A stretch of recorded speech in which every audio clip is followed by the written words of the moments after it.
যখন একজন নারী এবং পুরুষের মিলনে যখন তারা গর্ভবতী হতো তখন গর্ভাধান সংস্কার ছিল। এখন উঠে গেছে কলিযুগে এসব, কেউ মানে না শাস্ত্রীয় কথাগুলো।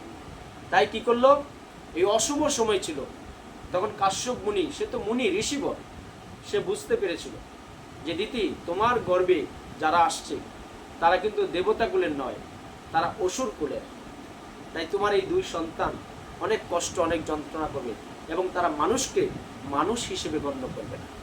হিরণ্যাক্ষ এবং হিরণ্যকশিপু তারা দুইজনই ছিল দৈত্য ভক্তরা মাতাজিরা।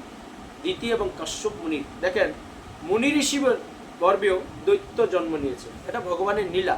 যেহেতু বৈষ্ণবের চরণে তারা অপরাধ করেছে, তাই তারা এসে কি করলেন, হিরণ্যকশিপু ব্রহ্মার আশীর্বাদে তিনি অমরত্ব বর লাভ করেছিলেন, কিন্তু ভগবান বিষ্ণুর হাতে, তিনি নরসিংহের হাতে তিনি প্রাণত্যাগ করতে হয়েছে।